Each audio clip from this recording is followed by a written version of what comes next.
प्रस्ताव मांडणारा जो प्रस्तावक आहे तो 15 मिनिटं भाषण करेल।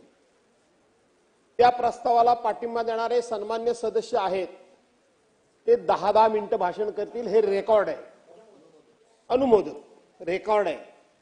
मी सभागृहाच्या आणि आपल्या निदर्शनाला देऊ इच्छितो, आपणही आपलं रेकॉर्ड तपासून बघा। 2:16 प्रस्तावकांना आपल्या भाषणाला सुरुवात केली आणि शेवटचे वक्ते राम कदम हे 3:28 खाली बसलेले आहेत। 28 मिनिटं आणि 30 सेकंदांनी। माझं गणित कच्चं आहे, ही 25 मिनिटं झाली की किती तास झाले आणि त्याप्रमाणे आपण मला बोलायला द्या। एक दुसरं, आपण मला हमी दिलेली आहे अध्यक्ष महोदय की ज्या वेळेला सन्मान्य सदस्य राम कदम यांनी काही आक्षेपार्ह विधान केली त्यावेळेला मी आपल्याला हक्क आपला order of day point of order उपस्थित केला। ऑर्डर ऑफ डे ने पॉइंट ऑफ ऑर्डर उपस्थित केला होता। आपण मला पॉइंट ऑफ ऑर्डर उपस्थित करण्याची संधी दिली। त्याच वेळेला मी आपल्याकडून हमी घेतली की ज्या वेळेला मी भाषण करेन त्यावेळेला आपण मला पूर्णपणे संरक्षण द्याल। यांचं भाषण जसं आम्ही ऐकलं तसं आमचं देखील भाषण ऐकलं जावं। आणि तिसरी गोष्ट अध्यक्ष महोदय, आपण खूप महाराष्ट्राचे गुणगान गातो, महाराष्ट्राच्या विधिमंडळाचं कौतुक अख्ख्या देशामध्ये होतं म्हणून सांगतो आणि ते सांगण्यासारखंच कौतुक आहे। त्याचे अनेक रेफरन्स आहेत। आपण जितके वेळ सभागृहात, कदाचित एखादी टर्म माझी जास्त असेल पण तितके वेळ तुम्ही सुद्धा आहात। अध्यक्ष महोदय, आपल्यासारखा सिनियर माणूस सभागृहामध्ये जेव्हा चेअरवर बसतो आणि माझ्यासारखा माणूस घसा फोडून सांगतोय की अध्यक्ष महोदय मला पॉइंट ऑफ ऑर्डर उपस्थित करायला द्या, पॉइंट ऑफ ऑर्डर उपस्थित करायला दिल्यानंतर तो स्वीकारायचा की फेटाळायचा हा आपला अधिकार आहे। काय करावं काय विरोधी पक्षानं? विरोधी पक्ष संख्येनं कमी आहे। जर आम्ही लोकशाही मानणार असू तर शेवटी संख्येनं कमी की जास्त याचा विचार न करता लोकशाहीचं संवर्धन म्हणून, लोकशाहीची शान म्हणून आणि लोकशाहीचा अधिकार म्हणून आम्हाला आमचे विषय मांडायला दिले पाहिजे। अध्यक्ष महोदय, या सभागृहामध्ये सन्मान्य सदस्य राम कदम यांनी माजी मुख्यमंत्री सन्मान्य उद्धवसाहेब ठाकरे यांचं वारंवार नाव घेतलं, वारंवार वाटेल ते आरोप केले। काय करावं काय? मी तुमच्यासमोर डोकं फोडावं? मी सांगत होतो पॉइंट ऑफ ऑर्डर। सभागृहामध्ये माजी अध्यक्ष इथं दिलीपराव वळसे पाटील बसलेत, आज तुमच्या सरकारच्या बाजूला असतील, पण संसदीय कार्याची बूज म्हणून त्यांनी कबूल केलं पाहिजे खरं की खोटं। ज्या माणसाला, ज्या सदस्याला, ज्या व्यक्तीला, ज्या प्रतिष्ठित व्यक्तीला या सभागृहामध्ये येऊन आपल्यावर झालेल्या आरोपाचा खुलासा करता येत नाही त्याचा नामोल्लेख या सभागृहामध्ये होता कामा नये। हा नियम आहे की नाही? ही प्रथा आहे की नाही? आणि हे पावित्र्य पाळलं गेलंय की नाही? काय करावं आम्ही?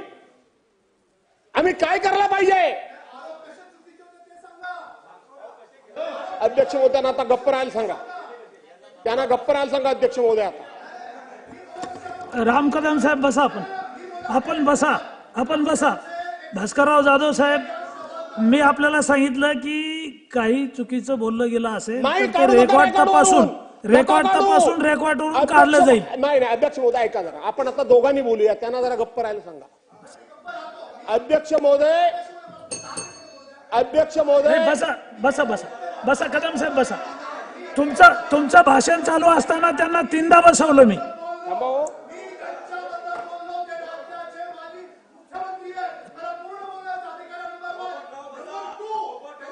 हे काय अध्यक्ष महोदय, तुम्हाला तुमचं भाषण चालू असताना त्यांना मी 3 वेळा खाली बसवलं आणि म्हणून अध्यक्ष महोदय, अध्यक्ष महोदय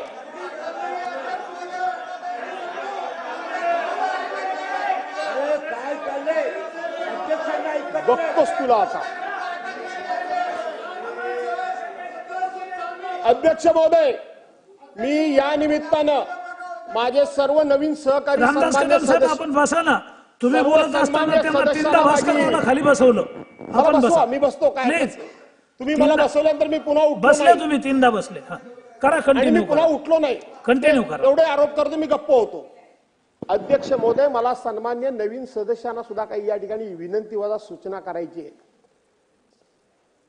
कधी कधी आपण आपल्या नेत्यांना, कधी कधी आपण इतकी चापलुशी करतो, इतका त्या ठिकाणी हंजी करतो आणि इतकं टोकाला बोलतो.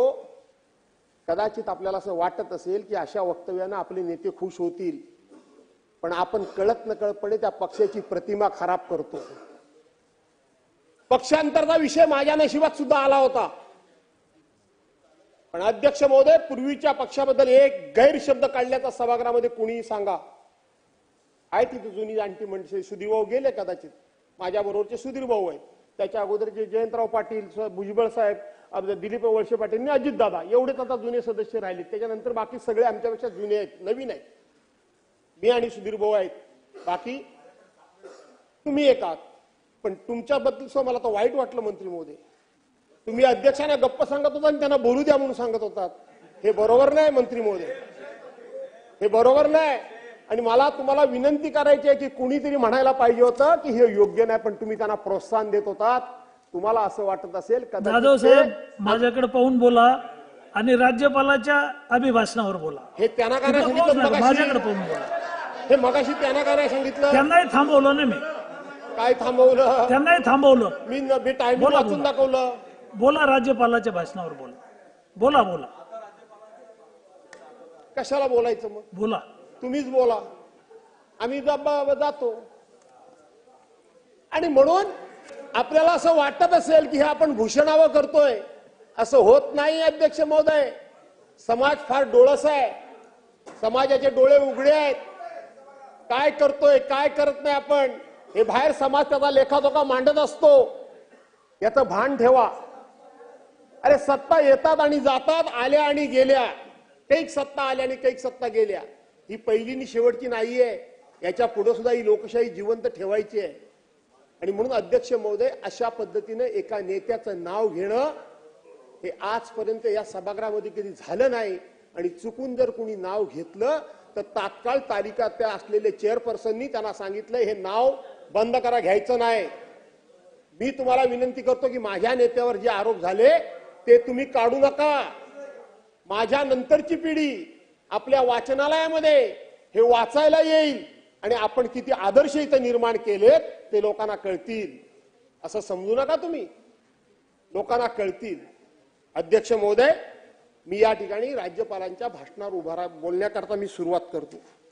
पहिली गोष्ट अध्यक्ष महोदय, एक गोष्ट मला आपल्या लक्षात आणून द्यायची आहे, सन्मान्य सदस्यांच्या लक्षात देखील आली असेल. ज्या वेळेला राज्यपाल महोदयांच्या भाषणाकरता आपण गेलो त्यावेळेला तिथं राष्ट्रगीत झालं आणि राज्यगान झालं. ते राज्यगान अतिशय खणखणीत आवाजात झालं होतं. इथं ज्या वेळेला राष्ट्रगीत आणि राज्यगान सुरू झालं त्यावेळेला मी सांगितलं होतं की स्वातंत्र्यवीर सावरकरांनी सांगितलेलं आहे की राष्ट्रगीत किंवा राज्यगीत हे रणगान असलं पाहिजे, रणगान असलं पाहिजे.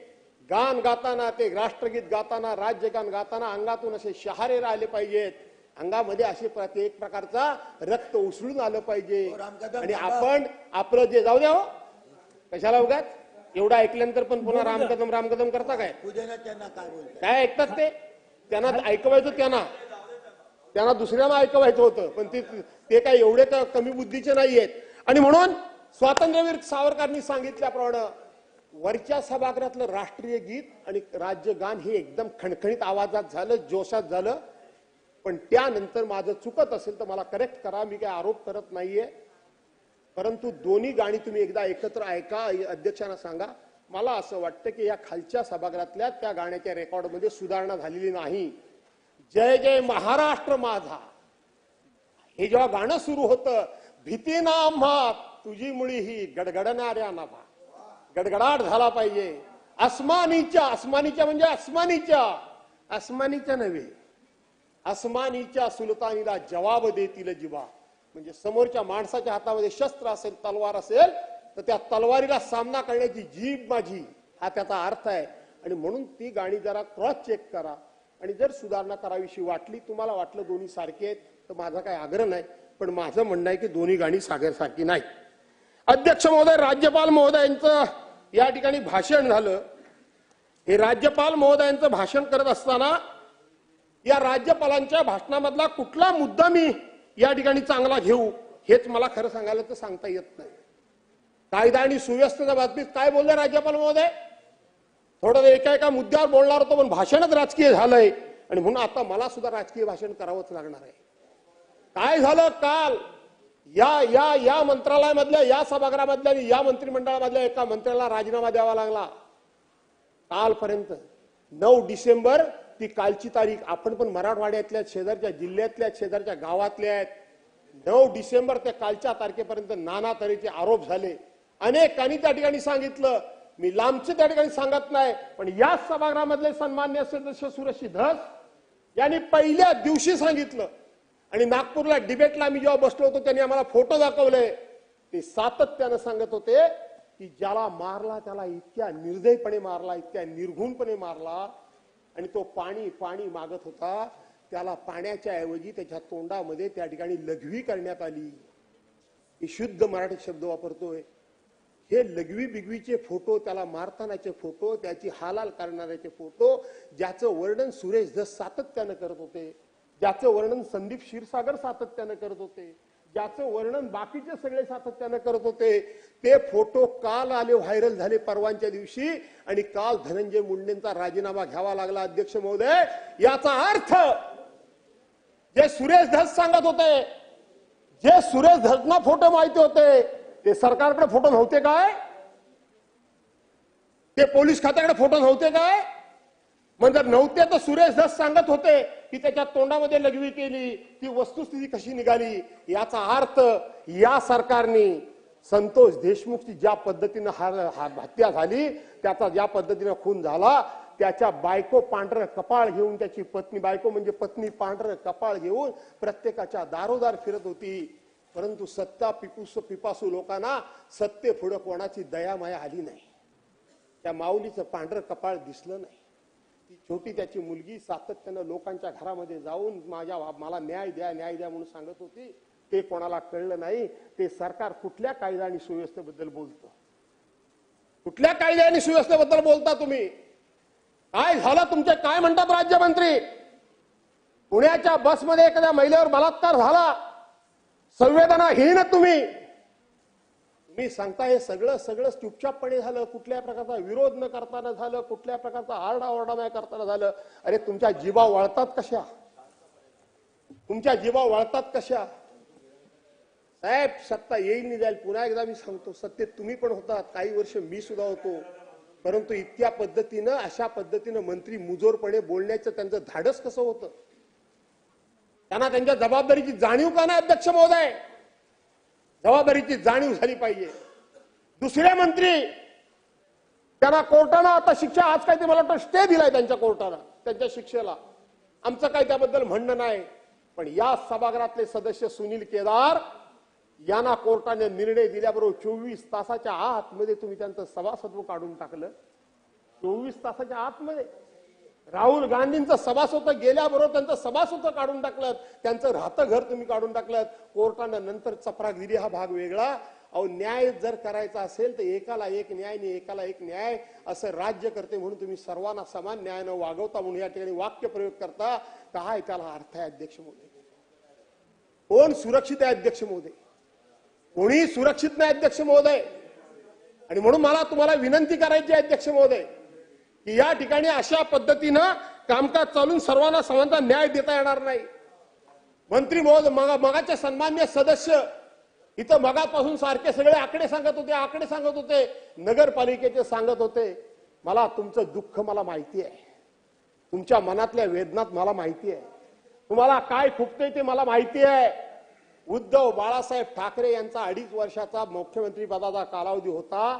त्यातले 2 महिने सुद्धा त्यांना काम करावं मिळालं नाही. उरलेले सगळेच्या सगळे 22 महिने कोरोनाच्या संकटाचा सामना त्यांना करावा लागला आणि त्यांच्या सरकारला करावा लागला. सगळे नियम, सगळे अध्यादेश, सगळ्या मार्गदर्शक सूचना हे केंद्र सरकारकडून येत होत्या, राज्य सरकारकडून येत नव्हत्या. काय झालं त्या दिवशी? डोनाल्ड ट्रम्प बरोबर, अमेरिकेच्या राष्ट्राध्यक्षांबरोबर त्या ठिकाणी झोपाळ्यावर ढोकळा खाईपर्यंत आपण देश लॉकडाऊन का नाही केला?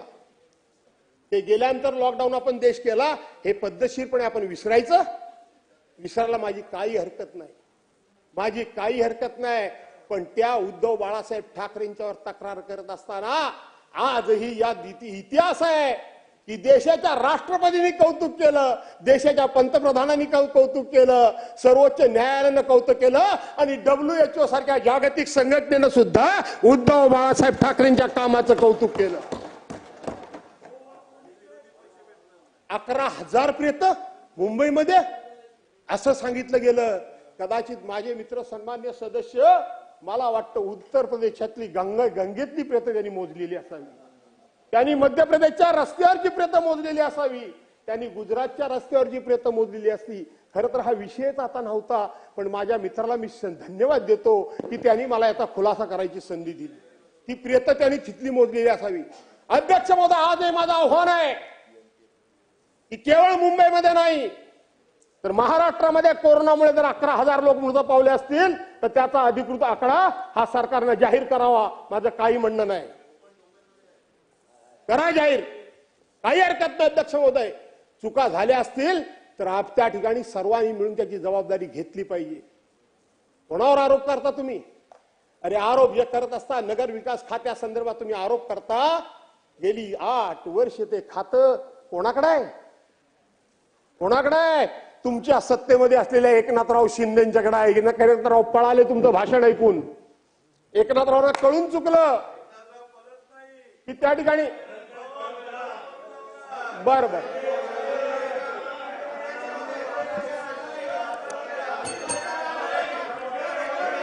बसा, खाली बसा.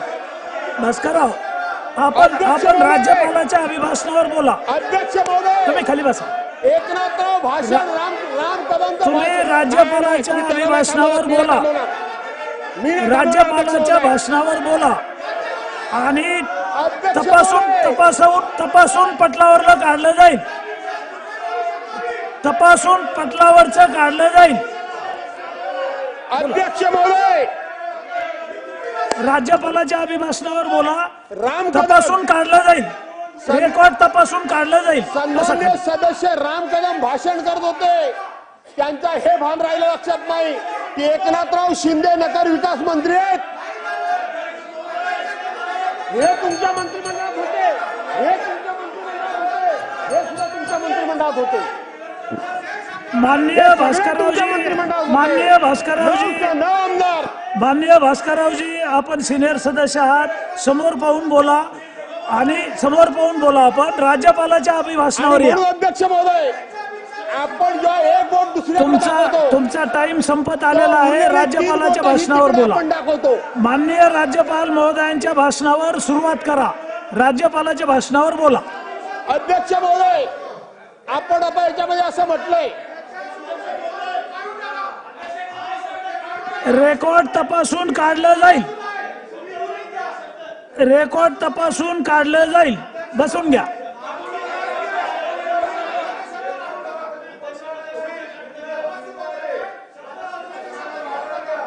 माननीय विधानसभेचे अध्यक्ष रेकॉर्ड तपासून पटलावरचं काढतील.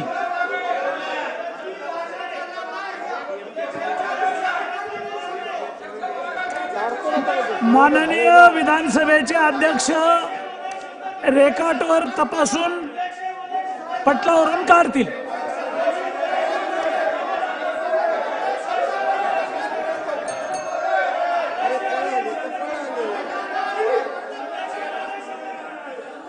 मी आपल्याला वारंवार सांगतो की विधानसभेचे अध्यक्ष रेकॉर्ड तपासून पटलावरचं काढतील.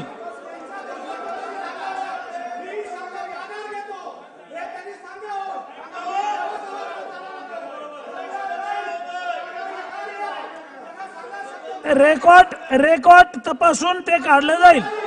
बसा. माननीय विधानसभेचे अध्यक्ष रेकॉर्ड तपासून हे काढतील. आपण बसून घ्या. आपण बसून घ्या. बोला. आपण बोला. तुम्ही बोला. अध्यक्ष महोदय, पळाले हा शब्द संसदीय नाही, तरी मी माझा शब्द मागे घेतो. बस मागे घेतो. या पळाले हा शब्द संसदीय नाही, तरी मी मागे घेतो. बसा. शब्द त्यांनी शब्द मागे घेतले आहेत. बसा. शब्द मागे घेतले आहेत. बसून घ्या आता.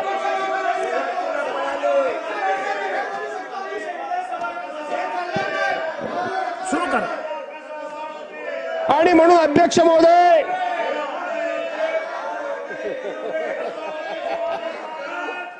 अध्यक्ष महोदय, बरं बरं ठीक आहे. आणि म्हणून अध्यक्ष महोदय, एक लक्षात घ्या, सन्मान्य सदस्य राम कदम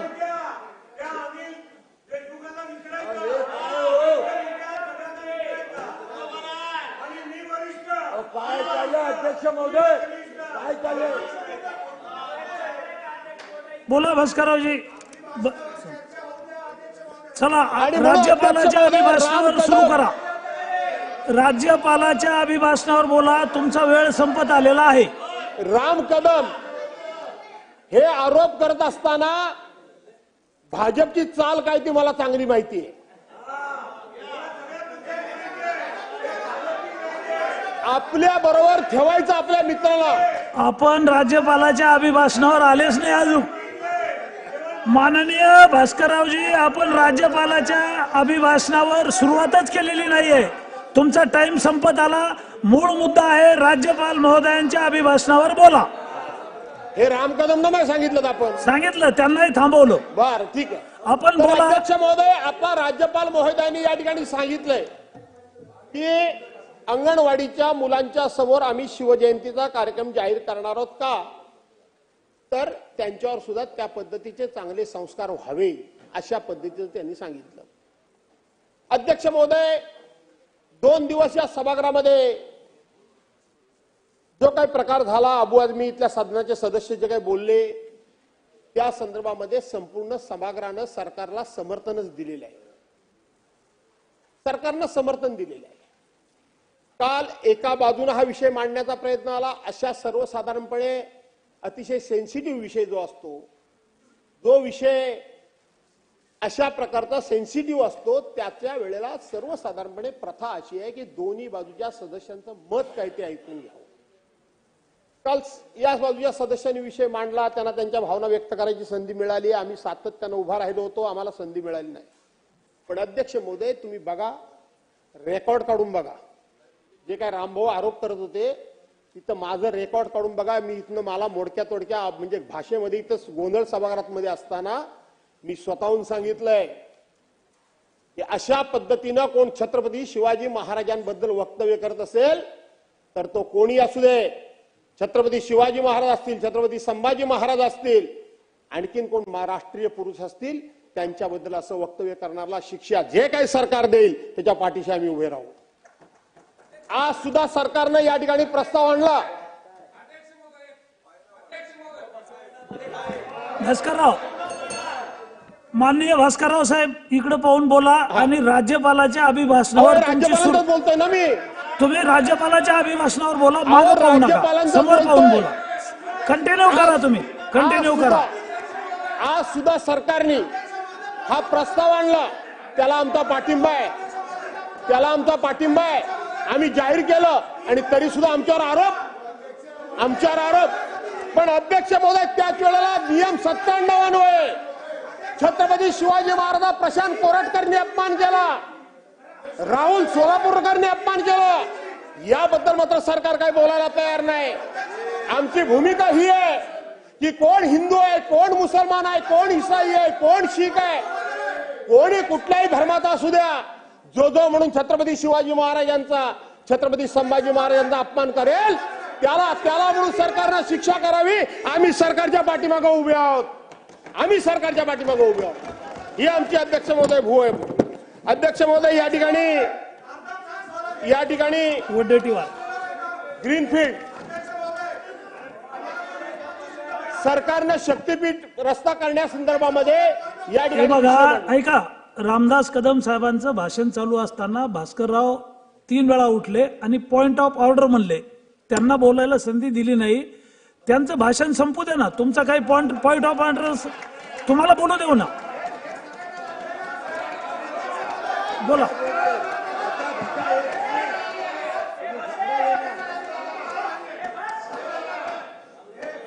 भास्कररावजी आपण बोला. हो, आणि म्हणून अध्यक्ष महोदय, सरकारनं शक्तीपीठ रस्ता तयार करायचा निर्णय घेतलाय नागपूर ते गोवा. अध्यक्ष महोदय, त्यानिमित्ताला समर्थन मी देतोच, पण त्याचबरोबर गेले 14 वर्ष माझा मुंबई गोवा जो रखडलेला आहे. आपसात बोलू नका, बसा बसा बसा बसा बसा. मुंबई गोवा त्याचाही विचार व्हावा. दुसरी गोष्ट, MMRDA मिनिस्टर म्हणून सन्मान्य एकनाथराव शिंदेनी त्यावेळेला ग्रीनफील्ड रस्ता हा कोकणाकरता देतो असं सांगितलं होतं, आणि म्हणून त्या शक्तीपीठ रस्त्याबरोबर त्याला सुद्धा सरकारनं प्राधान्य द्यावं अशा पद्धतीची अध्यक्ष महोदय मी विनंती करतो. अध्यक्ष महोदय, सरकारनं वेगवेगळ्या समाजाच्या नावानं 18 महामंडळं काढलेली आहेत. प्रत्येकाला त्या ठिकाणी 50-50 कोटी निधी दिलेला आहे. माझी विनंती आहे की प्रत्येक महामंडळाला किमान त्या ठिकाणी त्यांनी 250 कोटी निधी द्यावा. आता मी फक्त मुद्दे सुचवतो, मी विषय संपवतो. दुसरा अध्यक्ष महोदय, सरकारने या ठिकाणी तिथं आयुर्वेदाला प्राधान्य देण्याचा निर्णय पॉईंट नंबर 56 मध्ये केलेला आहे.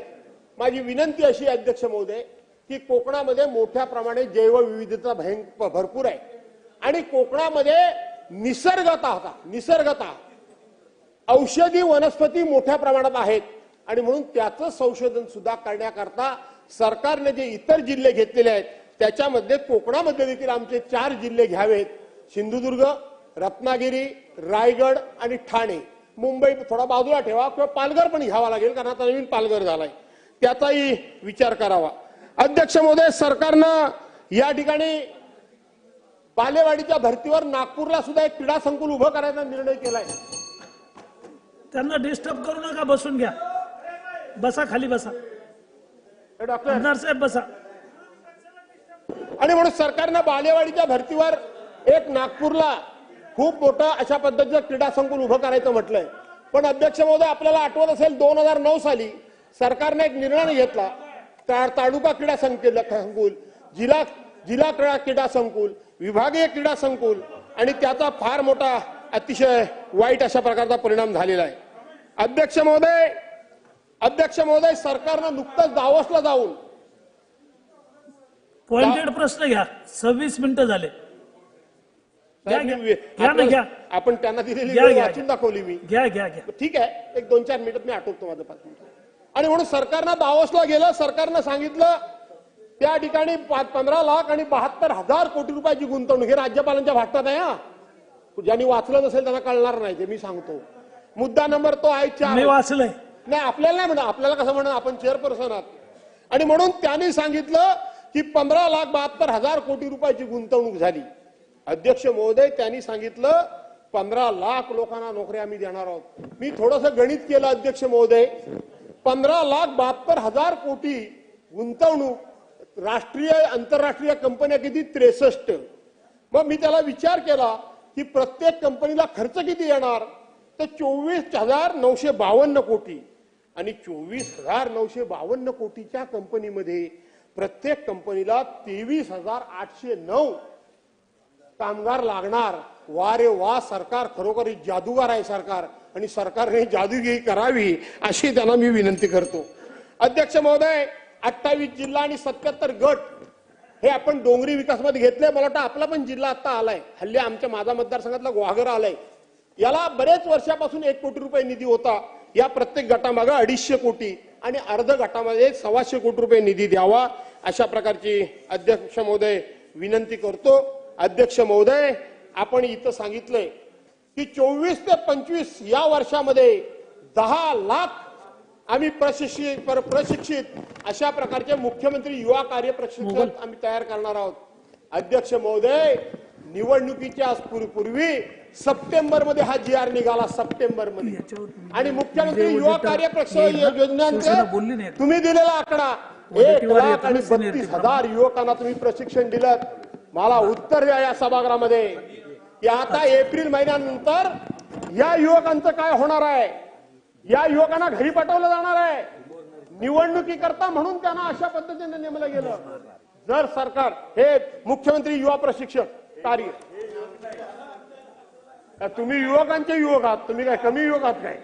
आणि म्हणून या ठिकाणी त्याला, आणि म्हणून आता 1,32,000 दिलीप लांडे साहेब लोकांना एक मिनिट, तुम्ही नोकरी करता फसवलं, आता 10 लोकांना फसवणार आहात.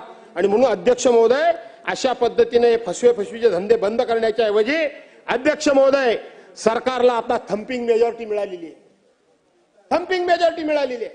गेल्या अनेक वर्षामध्ये इतकं मजबूतीचं सरकार कधीच आलेलं नव्हतं. माझी विनंती आहे सरकारला की सरकारनं कायद्याच्या दृष्टीत काही कणकर भूमिका घ्यावी. आर्थिक शिस्त लाभवण्याच्या बाबतीत सरकारनं काही ना काहीतरी कठोर आमदार निर्णय घ्यावे आणि दिलीप त्याचबरोबर लांडे साहेब या आहेत का ठिकाणी सभागृहामध्ये? या देशामध्ये आणि या राज्यामध्ये सर्वांना समान न्याय मिळण्याकरता म्हणून फक्त बोलून चालणार नाही. बोरनारे साहेब, बोलण्याच्या ऐवजी आमदार बोरनारे. आपण कृती करा आणि केवळ मतांकरता छत्रपती शिवाजी महाराजांचा आणि संभाजी महाराजांचा उल्लेख करू नका. कुठल्याही जाती धर्मातला माणूस असेल जो छत्रपती संभाजी महाराज छत्रपती शिवाजी महाराजांचा अपमान करेल त्याच्यावर कारवाई करण्याचं धाडस दाखवा. नाही तर प्रशांत कोरटकर आमचा, राहुल तो कोणतो काय त्याचा कोल्हापूरकर आमचा आणि दुसऱ्या धर्मातला माणूस कोणतरी बोलला, कुठल्याही धर्मातला असू द्या, तर शिवाजी महाराजांच्यावर तुमचं प्रेम आहे. नाही तर तुमचं प्रेम निवडणुकी करता चलो चालू करा. निवडणुकीला बोलणारे साहेब चालू करा. वगैरे होणार नाही. आणि म्हणून राज्यपालांचं भाषण हे राज्यपालांच्या भाषणामध्ये राज्यपालांनी पुऱ्या भाषणामध्ये माय गव्हर्नमेंट बोललेले नाहीत. मराठीमध्ये माझं सरकार लिहिलंय पण मी पुन्हा पुन्हा ऐकत होतो सरकार माय गव्हर्नमेंट बोललेले नाहीत तर अवर गव्हर्नमेंट बोलले. याचा अर्थ सरकारने सुद्धा हे यांचं गव्हर्नमेंट स्वीकारलेलं नाही. म्हणून मी या ठिकाणी सरकारचा निषेध करतो आणि राज्यपालांचं अभिनंदन करून थांबतो. जय हिंद, जय महाराष्ट्र. नाही होऊ देते. चला सुरू करा. अध्यक्ष महोदय, वेळ कमी आहे.